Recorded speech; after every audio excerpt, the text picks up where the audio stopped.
everyone, welcome to a presentation on trench warfare. Trench warfare was predominantly used in World War I on both sides of the war. Trenches were dug in a zigzag pattern so that if an enemy got into the trench, they could just fire straight down the line. Trenches were usually dug with a short collapsible spades and were made by digging down and piling up dirt in front of the trench. Usually 4 or 5 parallel zigzags were done, with the front line or outpost line being thinly manned by machine guns and then guarded by barbed wire, and then the next lines were more heavily guarded. Although the trench's primary use was to hide soldiers while allowing them to fire, they still had commodities for the soldiers. Kitchens and latrines, but not like those, more like these ones, were used in the trenches. Although they had some commodities, trenches were not known for their cleanliness. Many men died of illness and were taken out of battle because of their sickness. The trenches were dirty, and in a lot of the cases, there were no wooden planks to stand on, which often meant that there was deep mud to slug through. So far, they have stood the work very well, and notwithstanding the cold and wet, and have had no undue proportion of sick, but being green at the art of holding and making trenches, they have suffered more casualties from snipers than they should have done. As you may imagine, of the trenches are in terrible plight. There is liquid mud in them, well over the man's ankles, whilst the ground all round is quagmire, and the country about here being very low and the flat is no means of draining them. Trench warfare was known for its brutal nature and mass casualties, because in order to actually take any enemies in battle, you have to cross into no man's land, which was a stretch of flat land between opposing trenches that was basically a death wish to enter. Anyone who tried to cross was automatically gunned down.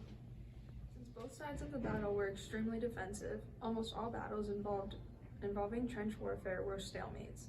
Many men were killed, however, because of long-range weaponry used in World War I, snipers killed hundreds of men on each side because they would just wait for heads to pop up and then shoot at them. Another popular strategy for wiping out the enemy was artillery to bombard the enemy for hours at a time. This constant bombardment to soldiers left them being tired and sick, and then making them more likely to make mistakes. My reserve trenches were very heavily shelled during night and morning. I have not been able to ascertain the casualties. About 1:30 p.m., the enemy subjected my regiment to a very heavy bombardment, alternating the reserve, the support, and the fire trenches, the latter being submitted to howitzer fire for some time, evidently preparing for an attack. About 2 p.m., enemy began throwing asphyxiating gases. This was carried on for some time, but my men held fast and enemy showed great reluctance to attack. Finally, they attacked and were repulsed easily. After being repulsed, the enemy again took up the shelling, but it has been quiet for the last 15 minutes. My casualties in forward trenches, very slight, but have no figures available yet.